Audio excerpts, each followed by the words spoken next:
All right, let's call this city council meeting. Are we gonna go? A study Let's session. call this Yelm City Council study session to order, December 2nd, 2025, 6 p.m. We have presentations on their local agreement for allowing the annexation and Thurston County hazardous waste management plan. Here Ready. we're talking about interlocal. Good evening, council. So I've given you copies of the interlocal agreement. It was July 2024. Council adopted a resolution that authorized us to enter into negotiations for an interlocal agreement with the county. So that's like a year and a half ago.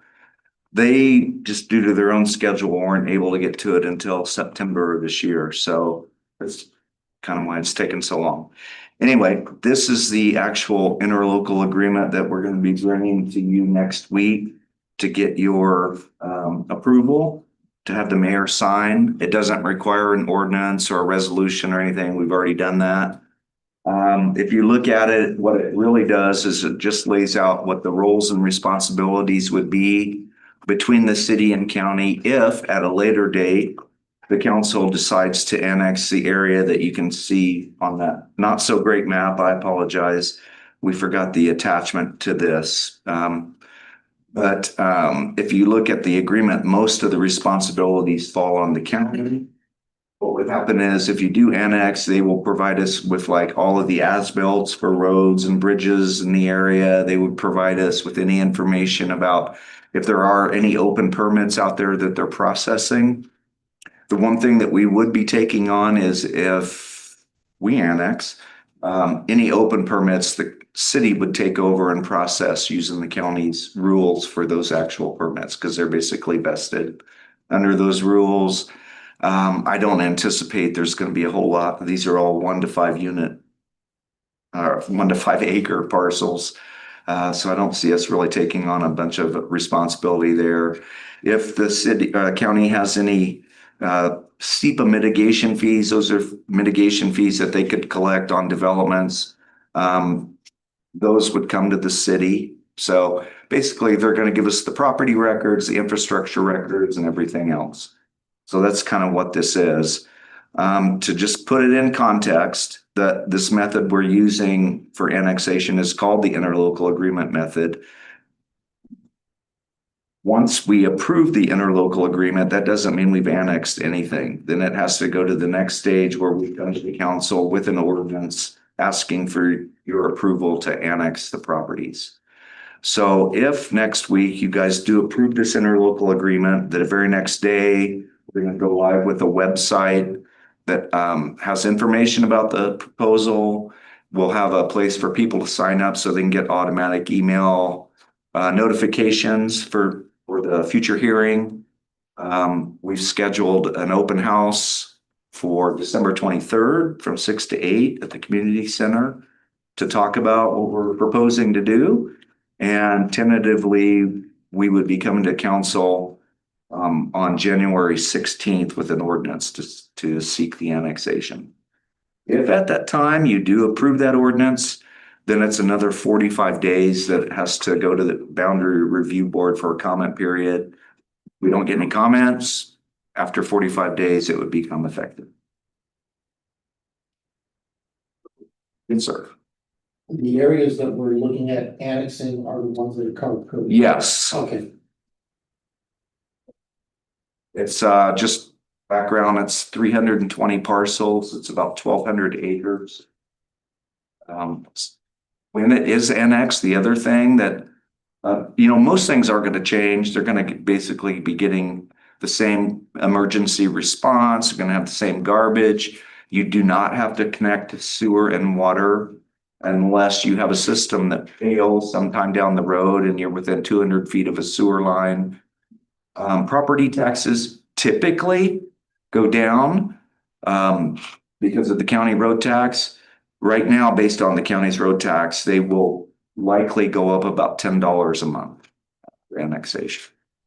So it's I hate to say minor to anybody else's pocketbook, but it's not a whole lot of difference in terms of property tax. So in a nutshell, this is, and it says it in the beginning and it says it at the end, it's just an agreement, it's of terms and conditions. So terms and conditions, here's our agreement.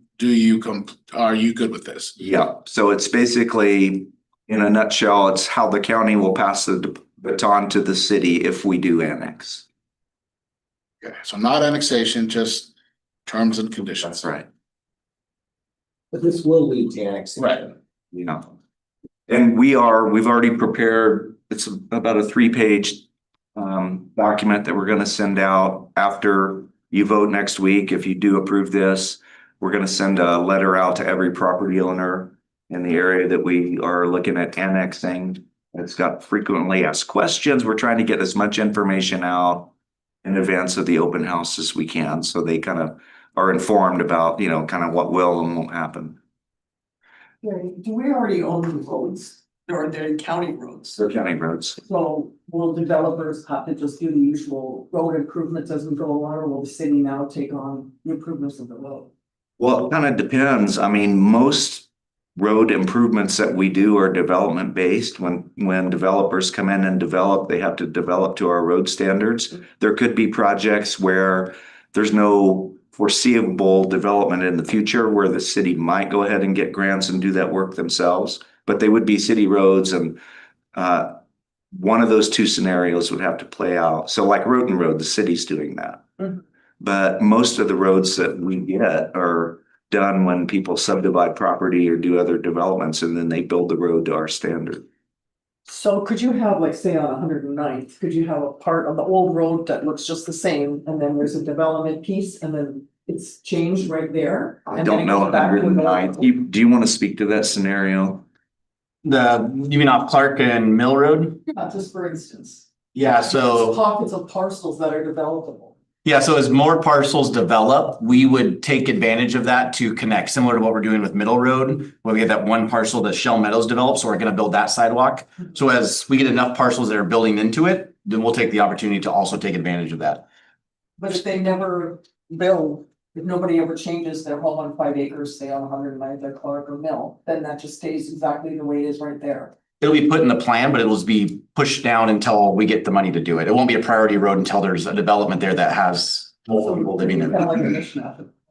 Not that it matters, but just curious. I mean, that does happen, or if development occurs around it to the extent that the traffic gets to the point that the city wants to initiate an action, then maybe that could happen. Mm. But it's a whole bunch of different factors that go into that.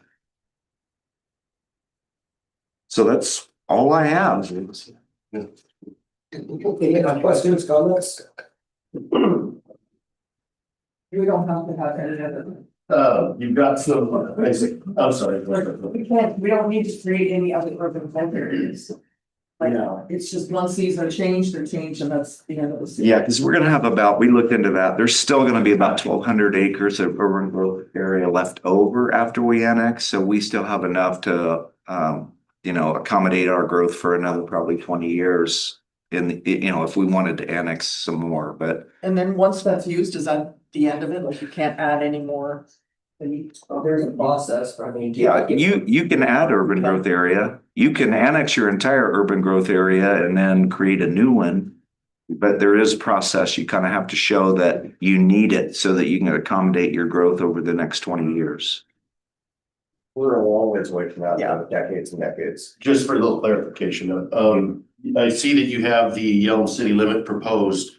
How about beyond that? What are we looking at there? Down here on the upper left and on the right hand side is. So that would be still urban growth area. Okay, so that's urban growth area. Yeah. But we're not annexing that. No, I mean, all of those colored areas are currently urban growth area that will become the city.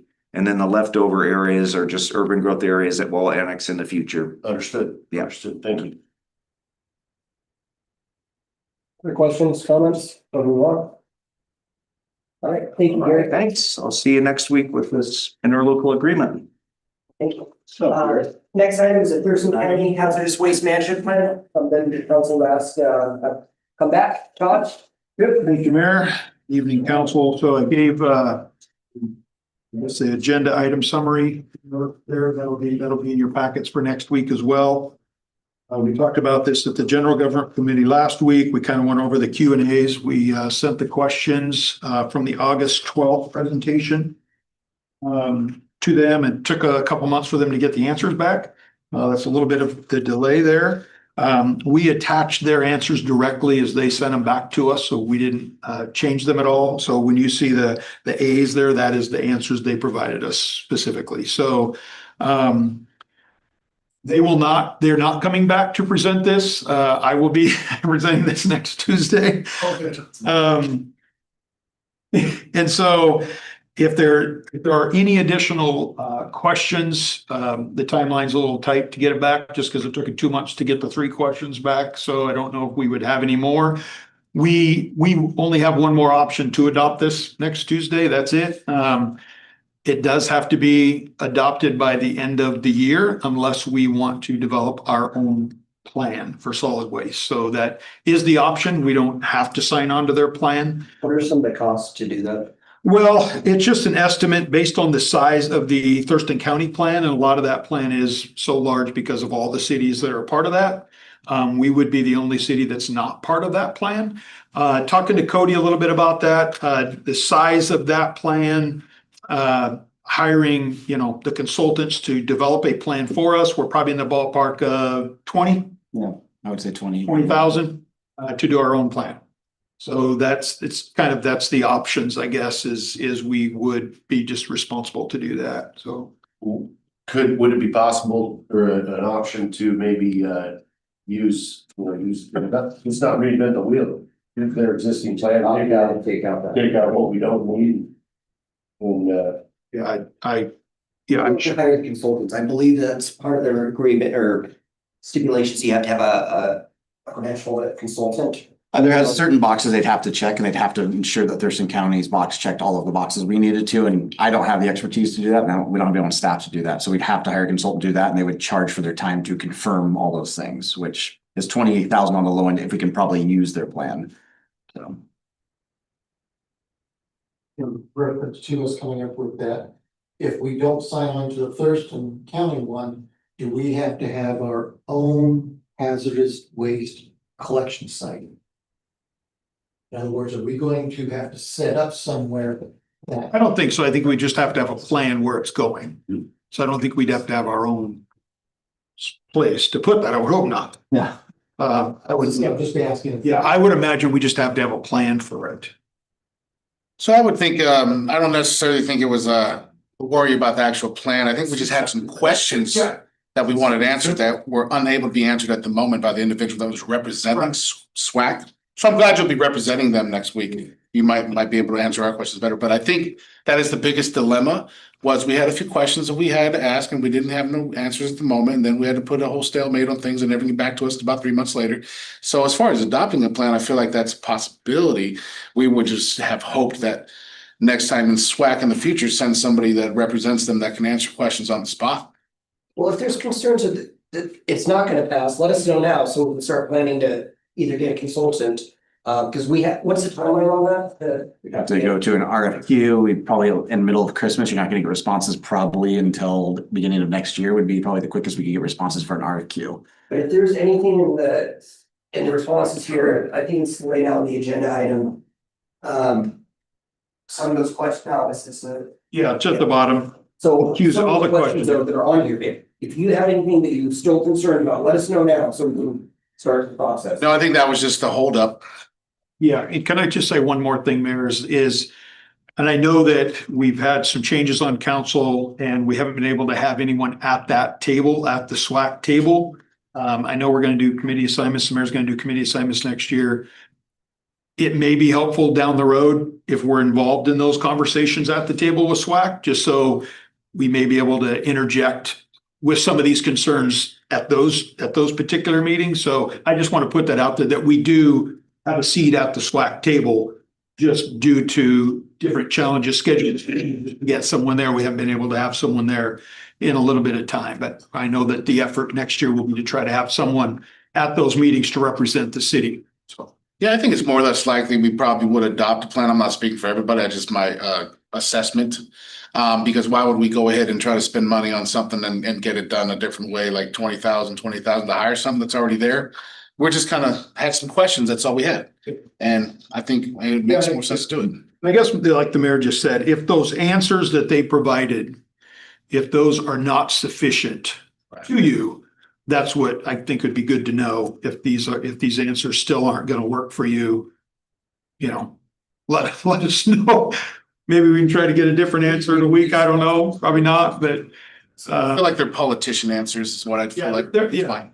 I mean, they're fairly in-depth, especially the DEI question answer was I think we've got a conflict here. fairly in-depth.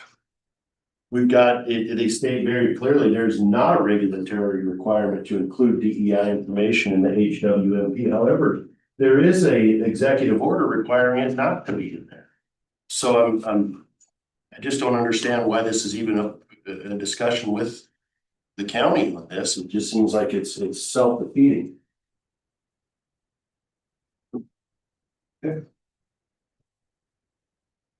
How many cities are involved? All the cities in the county are part of this plan. Nobody has their own plan. We're just the only one that asked the questions. Well, I think that, it sounds like we have an idea at best of what it might take to come up with our own plan, but it seems like a plan as simple as turn this over to you, the county, who already has a plan. That's our plan. And it just seems like there's a whole lot of language here beyond what's necessary in order to get this thing handled. So what's the rest? The rest of that is all I mean. My understanding is we're risking funding, federal funding. The county would be risking federal funding by not complying with the federal government. Then everybody's not complying. Well, that's because this thing hasn't been signed yet. No, but all the other jurisdictions are still. Yeah, we're the only ones who haven't signed it yet. That's my concern, That's opinion from our attorney on that. because they haven't got. Yeah, I mean, I don't think it's gonna change anyone's opinion on it, but if that's. I just don't understand the complexities of it, so it'd be nice to know if. He was here the first He time. did review. When the gal. For Wood's question, I don't know directly if that's something that he responded to that. I don't know if that was asked. But I think just put Tracy on the committee, let him go in there and get it changed. Work it in there and quick. SWAC's for new council members. It's like a, That'd be not a bad idea. Write that down. No, that's the committee you want. That's a question to the county in that. So, yeah, I think that might be a good place. Yep. That's all I got. Unless you guys have any other questions or? Did they give a reason as to why they weren't coming back? Kathy was communicating back and forth. I think it was just a matter of the timing of it. We had very specific, we had to come tonight and we had to come next Tuesday. So when we said that was our window to bring it back, they just said they don't have anyone available. So that was the excuse they used. Now, whether they just I don't think they like us. come back. Did this DEI come into effect like in the last 5 years? Yeah. Yeah. And all that stuff is happening. Were they putting that all in there? Yeah, and one of the things it talks about is racial inclusivity was mentioned as a priority by constituents when engaging with the SWAC during the development. So we are part of the constituents. We make up the SWAC. You know what I mean? So we do have a voice on the SWAC for those items. So in the next 5 years, when they start to develop the new one, we'll have a voice ahead of time before it ever gets put into anything. If there are concerns brought forward, we will have that opportunity to present that. So it sounds like that's what they did this time. Again, we haven't had anything there in quite some time, from my understanding. So had we had somebody there, we may have been able to bring that up before this ever made it to this point. But they brought it forward with the information they received from the SWAC board. So that's what you have. I get the languages thing, people understand. Things, but. I'm saying that the language inclusivity. Yeah. Any other questions, comments on it? Well, it's all right with you. I'd like to go to that meeting on the 17th of this month. Absolutely, sure. I'll go get some answers. We need to know. So coming outside. Children need to know where, nobody knows about this. Well, let's. So that you have an idea. We're gonna put it up on the agenda. I think council asked, like Joseph asked, said there's questions that council wanted. I feel like we've done our best to get those questions answered. The council had questions on, we brought it up to general government committee as well. I feel comfortable moving it forward. As this isn't gonna impact our day-to-day operations here in Yelm. When was this last updated? 2020, I think. So that means it's ready to be updated anyway. This is the update. This is the update, and that's what we're asking to take that out. Anything else? Could we, I mean, is that beyond the scope of possibility to discuss that with them, removing that? It's open, they're gonna vote it down. So I You're gonna would, be one against all the other cities, they're not gonna all change their minds on it.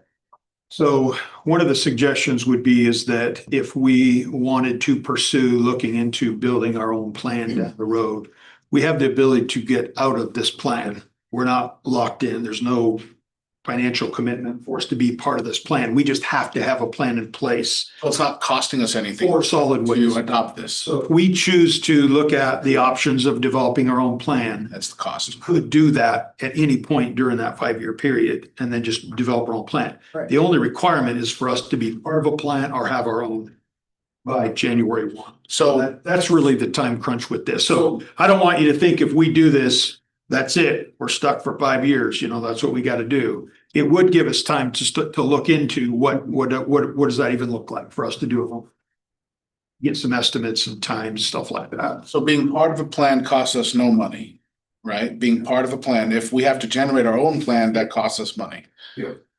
That's where I'm. Including the current dues that we pay for SWAC or whatever membership that we're or being part of that system. It pays for this. Yeah, I do think that having, like Tracy's, you're gonna go this month, right? I do think having a voice at that table going forward would be helpful for us in general, in this group in particular. So I think that might help us answer a lot more questions too, if we're at that table and having those conversations on why this is important. It's not important to us. We don't think, all those types of things, which right now we just haven't, we didn't have that opportunity to do that. And this is just for the past few months, though. It's not like we Yeah. haven't had someone. Yeah. Forever. Yeah. But more than likely, it was during the time frame where they were doing a lot of the Absolutely. development of this update, so. So anyway, I just want to put that out there. If we continue with the plan right now, then we would have years worth of time to develop. 5 years, we're basically having, That makes we're part of an more sense. approved plan for 5 years. Yeah. So now the time's on our side to, If it turns out that it's not quite the obstacles involved and we want to sell off our own time, we can leave at any time. Right. We can't just quit right now because we have no plan. right, it's best that we're part of something. Even if it's not a good plan. But like I gotta have a said, plan. we can't plan to just use them without being part of their life. Yeah. Seems like Right. that's planned. But we have to develop that. I would feel comfortable of a plan with racial inclusivity. Okay. That's it. You have a question? Like you were gonna ask a couple times. I lost it. Okay. All right. Is that it? Thanks, Todd. Well, I hear you. All right, moving on to mayor's report. Only two items I just wanted to bring up is the community assignments for next year. Will be occurring on the study session. We'll be talking about that a little bit. At that point, go ahead and give me your top three requests for different committees, and we'll talk about it at that point. We'll also discuss mayor pro tem at that point as well. Every 2 years we vote on that. And other than that, the only other report that I've got is we are working on a solution for the food bank. Some of you may have heard about the backup that is going on Crystal Springs due to people waiting for food. And so the issue for the city side is they're blocking driveways and it's a traffic hazard, traffic issue, and so residents have called in, for the police respond, and so we want a solution where, people can get their food, cannot, obviously shut down the food bank or anything. That's a high priority for us, and so, we discussed earlier today with the chief, self, Todd, Cody as well, on different possibilities, and so we're coming close to a few solutions, so we're gonna bring it forward to Cindy over at the food bank and see what her thoughts are on it, and we'll move forward from there. Stay tuned, we are working on a solution. Any questions from either of those items? What on this one? Staging is at a different location, either on the other side of the street, down Rivas Road. Staggering the times, having different dates for pickup, basically, so it's not so many people. There's a few different options we're considering, and that's just a couple, we want to hear back from Cindy as well on some of the, operational concerns on her end. And if there are any, if this works out, we could implement it immediately and after be the lead on that. So cars have gone down that road for years. Why is it an issue now? Is it just someone mad in one driveway, or are they actually blocking driveways? Is this actually a We've got problem? reports, yeah, so we've gotten calls in from those homeowners saying they're trying to get in their driveway and whatnot, and people are blocking. But it's also, there's no sign, there's no parking, there's signage there as well, there's not supposed to be parking on that end. We haven't had this issue in the past, I think there's honestly right now a great need for food. We're seeing that more and more just recently, but prior to 2020, there was usually a backup of that. I think COVID procedures kind of forced that, started that. So prior to that, we didn't have this concern, this issue, so it's kind of just coming up. So, yeah. Did you move them to the other direction? What, when they line up, are they lining up down Crystal Springs that way now, or They're still this right up at the middle school? Same issue. Yeah, it's a, can't believe you don't know that. It's, Major problem there. Oh, no, I've seen it. It's just, yeah, no one's talked about it being a problem. yeah, yeah, they've definitely been calling in and talking about it. Also, taking into account Prairie Elementary deals with it, cause there's driveways that when people are lining up to either pick up or drop off their kids, they have a good system going, see if that might work as well. Yeah, we can look into that too.